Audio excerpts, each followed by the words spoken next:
La dette publique, c'est un problème. D'un côté, les dépenses publiques augmentent à vive allure à cause de la crise sanitaire et économique, tandis que les recettes de l'État et de la sécurité sociale ont plutôt tendance à ralentir.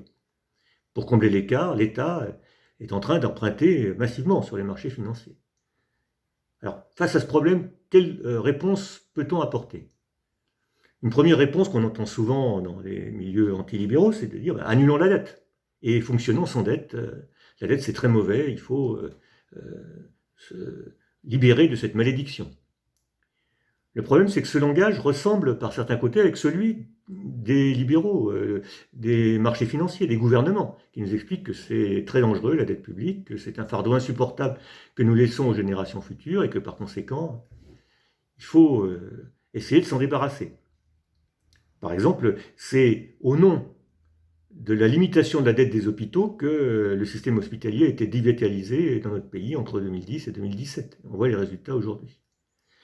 Ce que je vous propose, c'est de prendre le problème un peu autrement, c'est-à-dire de le considérer vraiment comme un problème et de chercher des solutions économiques et surtout politiques.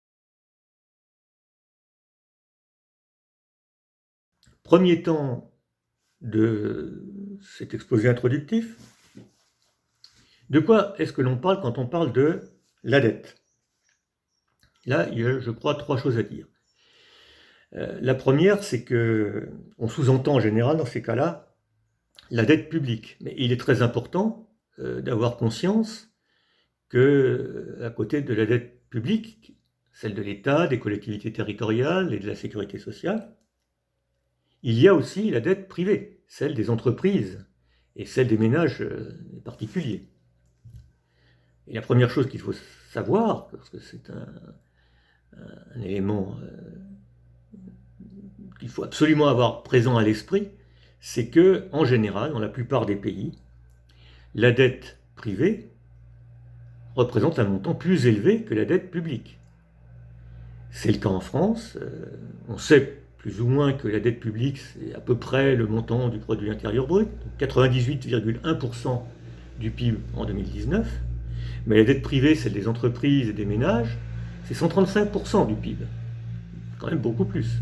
Et c'est pareil aux États-Unis, en Allemagne, en Espagne, au Royaume-Uni. Et ce point est d'autant plus à noter que, évidemment, les entreprises et les ménages, c'est l'essentiel de l'économie. C'est pas seulement l'État qui fait l'économie, mais aussi parce que la dette privée peut très facilement et très rapidement se transformer en dette publique. C'est ce qui s'est passé en 2008, au moment de la grande crise qui précède celle que nous vivons aujourd'hui, particulièrement dans des pays comme l'Espagne, où le secteur privé et les banques avaient accumulé un endettement. Et lorsque la crise est arrivée, ça a été à l'État de reprendre à sa charge cette dette privée. Et donc la dette publique a explosé. Et c'était la même chose en Irlande, la même chose aux États-Unis. Et c'est aussi la raison pour laquelle ensuite la spéculation financière s'est déchaînée contre les titres de la dette publique des États européens. Donc, la dette publique est un sujet important, mais il doit être considéré en liaison avec l'ensemble du fonctionnement de l'économie, la production, la circulation, la répartition des richesses, la consommation, et pas seulement la partie de l'économie qui est représentée par l'État et les administrations publiques en général, mais l'ensemble, qui interagissent en permanence entre eux et avec le reste du monde. Deuxième question, comment on mesure la dette publique? Alors, on sait qu'il y a deux grandeurs qui sont généralement prises en considération. Il y a la dette, l'endettement, c'est-à-dire le total de ce que, par exemple, l'État français, les collectivités territoriales, la sécurité sociale doivent à leurs créanciers.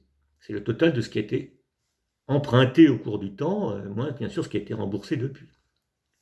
Donc c'est ça qui représente à peu près 100% du produit intérieur brut aujourd'hui en France. Enfin, plus exactement, qui représentait 100% en 2019, c'est en train d'exploser, je vais y revenir. Et l'accumulation de dettes publiques, c'est le résultat d'une succession de déficits. Donc ça, c'est l'autre mesure l'autre grandeur économique qui revient dans le débat public, qui représentait 3% du produit intérieur brut en 2019, donc c'était conforme en quelque sorte à la norme de Maastricht en première approximation, mais ça va passer à 10 à 12% en 2020. Ça va augmenter beaucoup et c'est pour ça que la dette elle-même va augmenter énormément.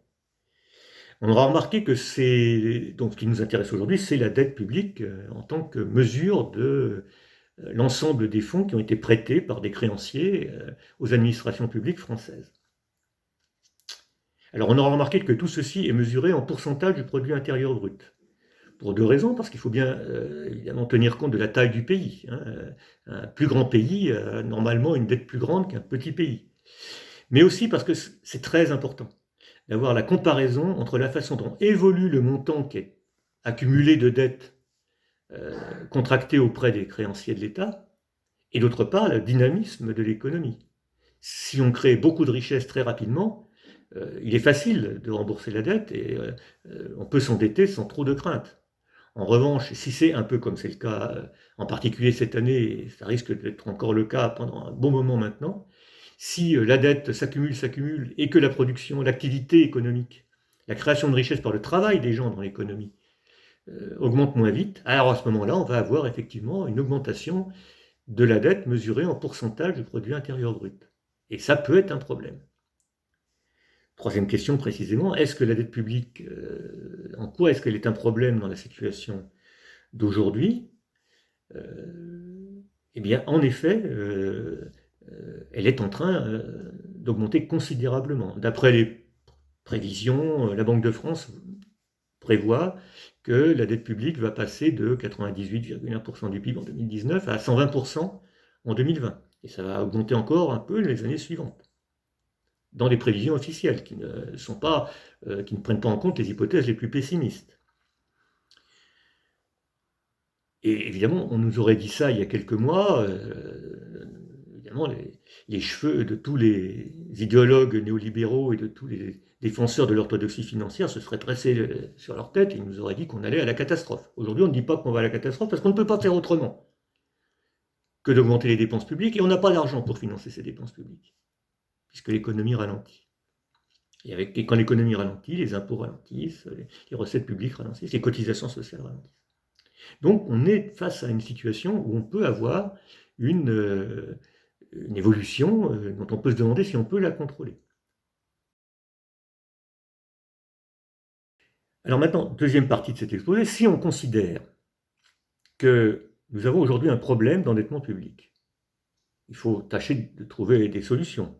Sinon, on se déclare impuissant et on reconnaît d'une certaine façon que c'est pas la peine de prétendre se préoccuper de faire de la politique.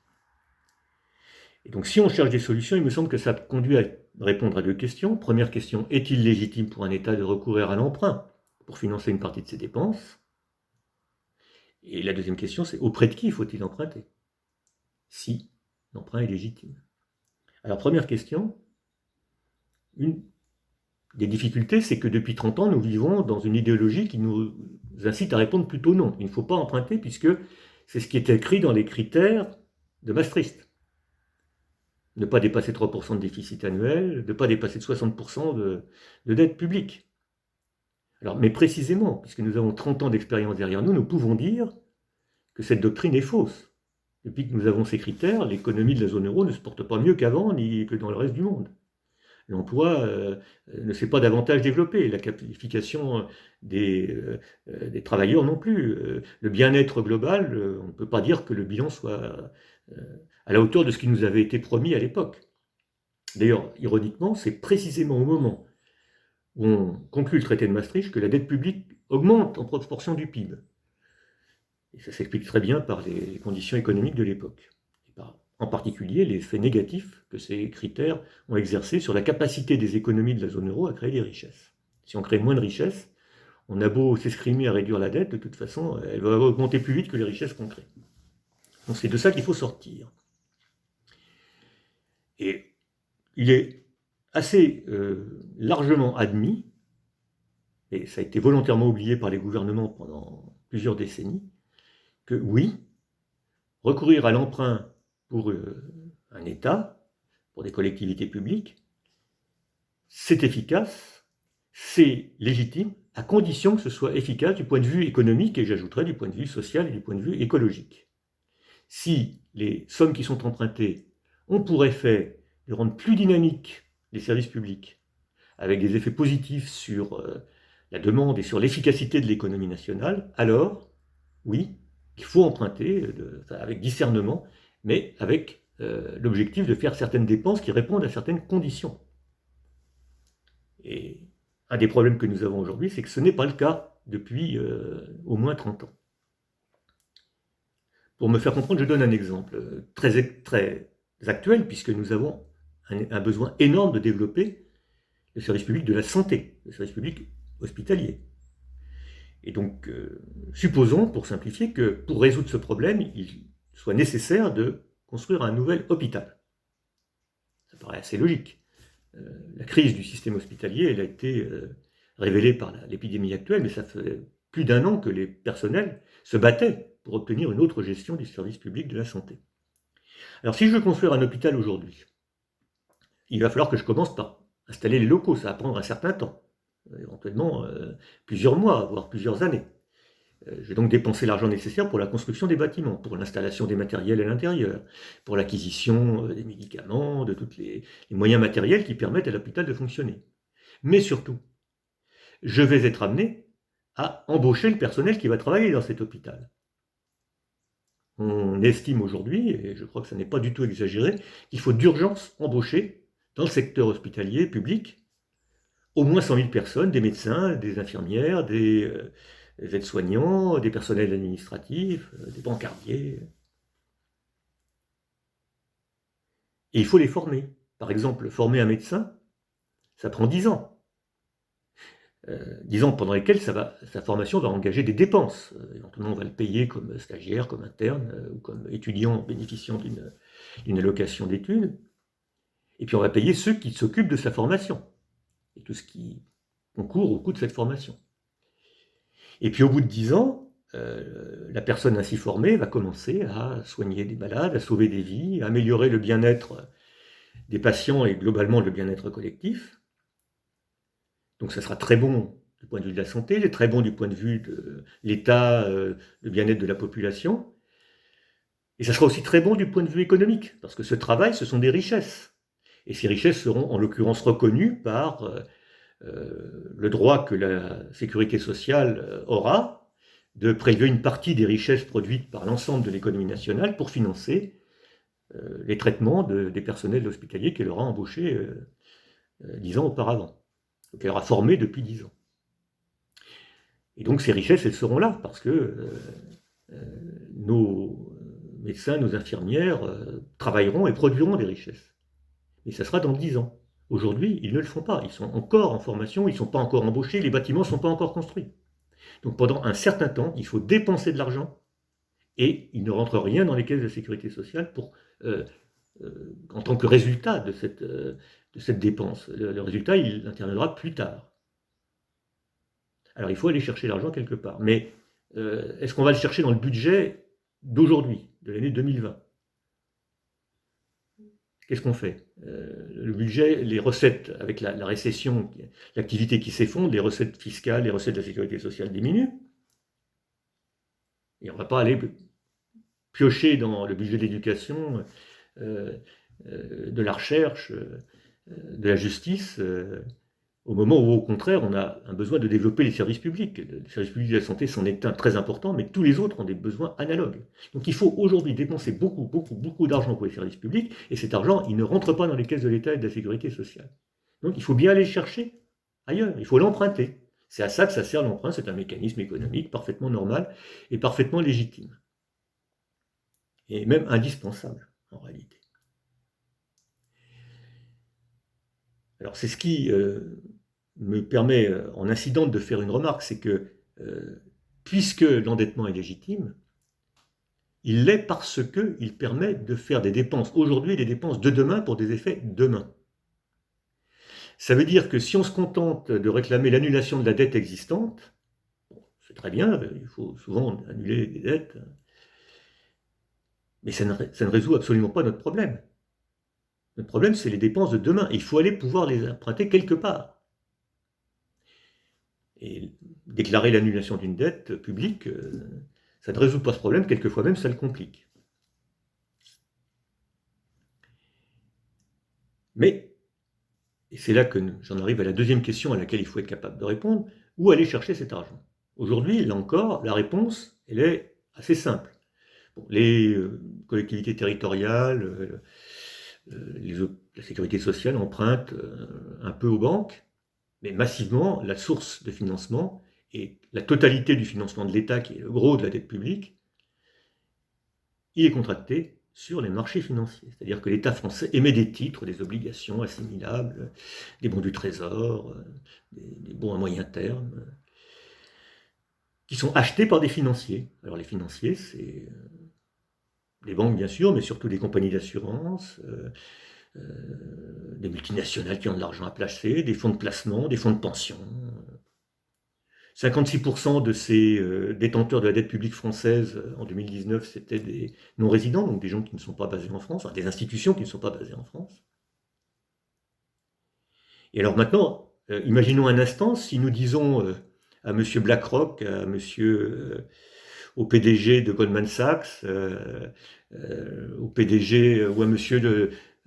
Jeff Bezos, PDG d'Amazon, qui place son argent peut-être pour une part en titre français, si on lui dit on veut bien vous emprunter, mais vous savez, il faut que ça serve à développer le service public, à embaucher des fonctionnaires, des médecins, des enseignants, il va nous réauner. Parce que ce que les financiers qui apportent de l'argent sur les marchés financiers attendent, ce n'est pas le développement des services publics.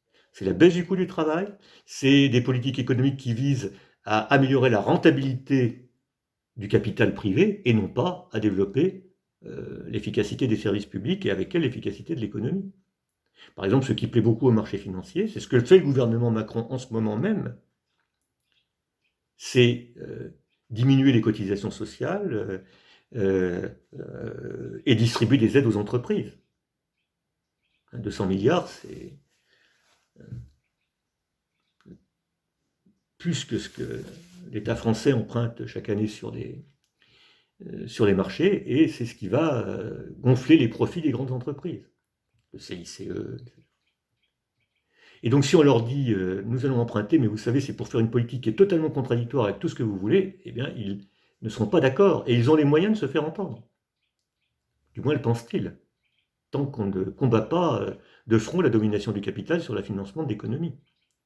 Parce que si tous ces gens-là qui détiennent des titres de l'État français ne sont pas contents de ce qui se passe en France, ben c'est très simple, en un clin d'œil, ils vont vendre ces actions, le cours de ces obligations, de ces titres, le cours de ces titres va s'effondrer, et pour se financer, l'État français aura besoin de payer des intérêts de plus en plus élevés. Aujourd'hui, on se félicite de ce que les taux d'intérêt payés par l'État français sont très bas, mais supposons que les marchés financiers se mettent à soupçonner l'État français de faire une politique qui ne va pas dans le sens des intérêts du capital, les taux peuvent augmenter très vite.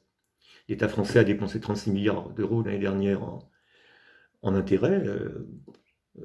On peut imaginer que le taux moyen des emprunts contractés par l'État français monte en flèche et qu'on passe de 36 à 72, 100 milliards. Et là, ça fait mal. Donc, à partir du moment où nous nous mettons entre les mains des marchés financiers, dans les griffes des marchés financiers, nous nous affaiblissons et nous nous enfonçons dans leur dépendance vis-à-vis de ces marchés.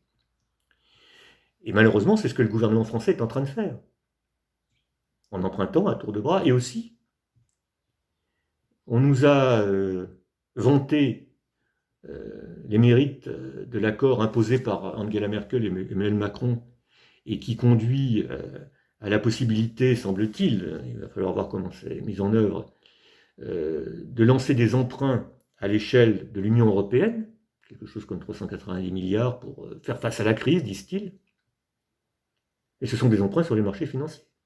Ça veut dire que la contrainte des marchés financiers, elle va s'exercer à l'échelle de l'Union européenne, avec une pression qui utilisera le levier de ce niveau encore plus éloigné des citoyens pour nous imposer des conditions et pour nous dire un jour, il va falloir rembourser. Et là, le remboursement, il va peser sur la masse de la population, des salariés, des travailleurs. Donc, on est très très loin d'un progrès dans la solidarité européenne, c'est tout le contraire, c'est une façon de s'enfoncer dans des politiques qui ne visent en réalité que le soutien à la rentabilité du capital.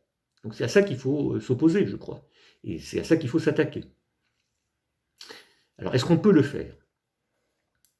Si on se pose la question à qui emprunter, il faut peut-être arrêter de raisonner en ne considérant que la rentabilité du capital.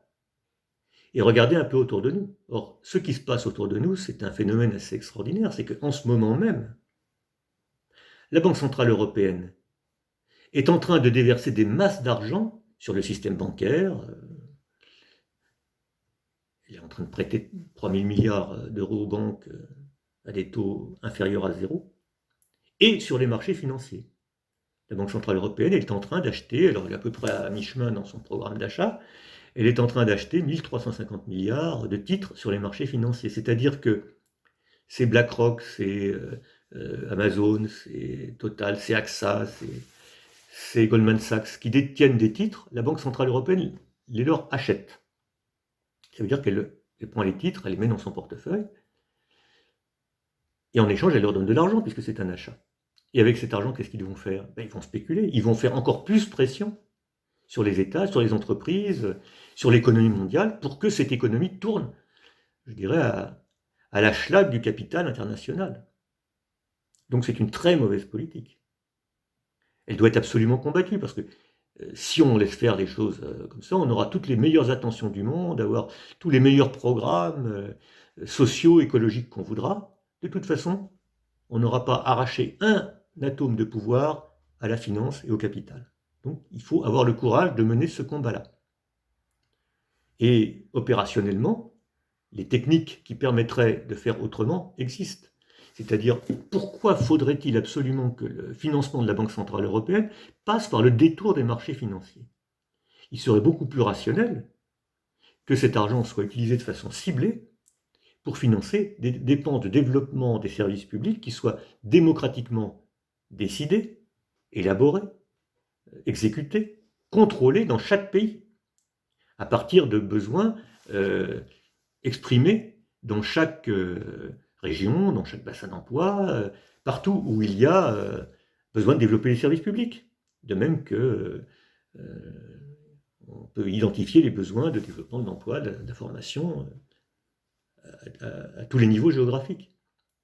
Et à partir du moment où on aurait défini ces projets dans un processus qui donne du pouvoir aux gens, disons, ou plus exactement, par un processus par lequel les gens prendraient du pouvoir pour imposer ces décisions, dans une convergence, dans un rassemblement entre, par exemple, les personnels hospitaliers, les populations qui habitent autour, les forces sociales, écologiques, voire certaines forces économiques. C'est du pouvoir. Donc, on pourrait ainsi imposer, par exemple, que la Banque Centrale Européenne finance directement un fonds national de réponse à la crise, d'urgence, pour la sécurisation de l'emploi et pour le développement des services publics, et qui permettent ainsi d'avancer cet argent dès aujourd'hui.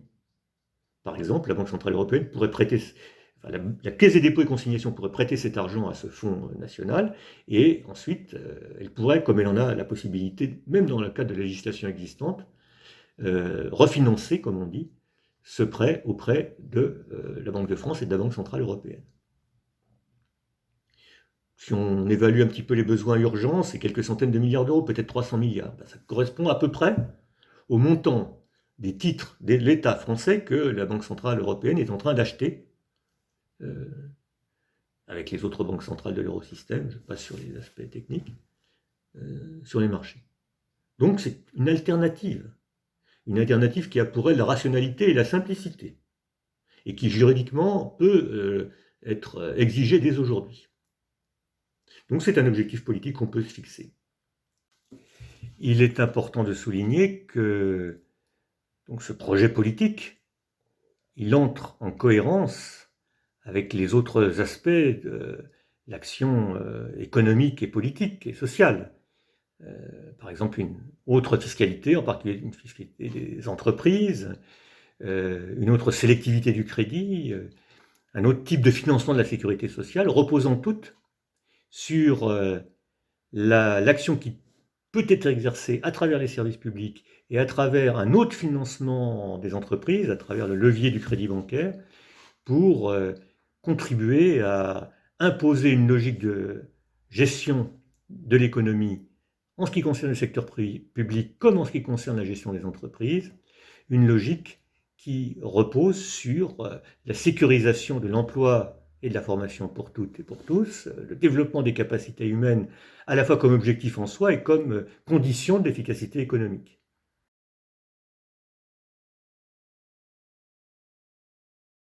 La troisième partie de cet exposé, qui servira en quelque sorte de conclusion, sera beaucoup plus rapide que la précédente.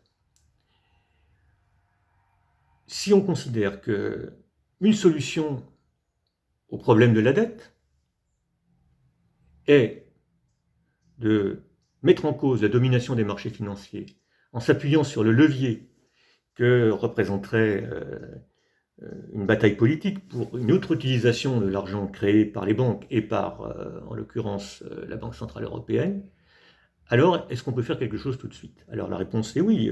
L'exigence d'un fonds national pour faire face à la crise financée par la Banque Centrale Européenne par l'intermédiaire, par exemple, de la Caisse des dépôts et consignations, c'est une exigence qui peut être portée immédiatement dans la bataille politique. Elle peut s'étendre au financement des investissements publics, mais ça concerne aussi les investissements privés, avec la bataille pour imposer une autre sélectivité des crédits, une autre mobilisation des banques pour financer non pas les profits des entreprises, mais le maintien des capacités humaines dans les entreprises en s'opposant au licenciement et le développement de ces capacités avec l'accès de tous de façon beaucoup plus considérable que ce qu'on connaît aujourd'hui à des formations. Ça, c'est des objectifs qui peuvent être mis à l'ordre du jour au niveau national, mais aussi dans toutes les régions à l'approche des élections régionales, et localement, là où une entreprise est menacée de fermeture, là où des plans de licenciement ruinent potentiellement un bassin d'emploi, on peut mettre au premier plan à l'ordre du jour ces questions, et c'est précisément le rôle irremplaçable que le Parti communiste peut jouer en mettant ses propositions à la disposition de ceux qui luttent, et en luttant avec eux, au premier rang. Alors, d'un point de vue institutionnel, on peut être un tout petit peu plus précis. Par exemple, nous nous proposons que pour poser ces problèmes, pour mettre à l'ordre du jour ces questions,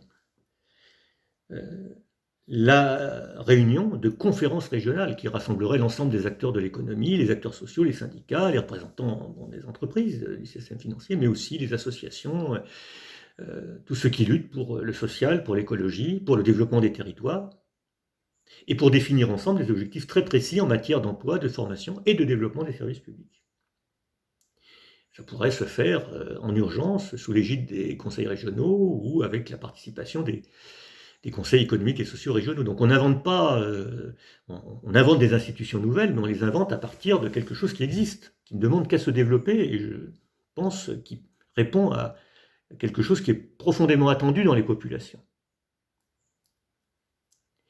Et évidemment, tout ceci n'arrivera pas tout seul, ça suppose une bataille politique, ça suppose des rapports de force, ça suppose des rassemblements, et ça suppose de l'action.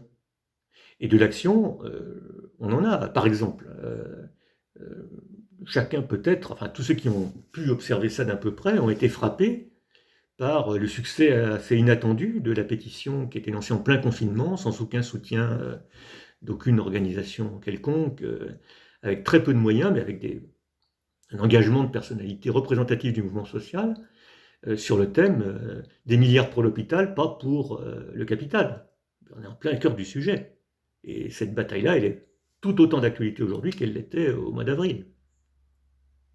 De la même façon, les comités qui ont commencé à se constituer pour exiger dans les régions l'annulation des plans régionaux de santé et l'élaboration de nouveaux plans régionaux de santé, c'est un excellent exemple de ce qui peut se faire tout de suite pour commencer à créer le rapport de force qui nous permettra de changer progressivement, mais de façon radicale, l'attitude de la population, l'attitude de l'État, l'attitude des institutions, et à travers ça, le but final, c'est de changer l'attitude de l'ensemble des acteurs économiques et sociaux, pour imposer une toute autre logique que celle du capital, une logique de développement des êtres humains, qui passe en particulier par le développement des services publics, donc par un développement dynamique des dépenses en faveur des services publics.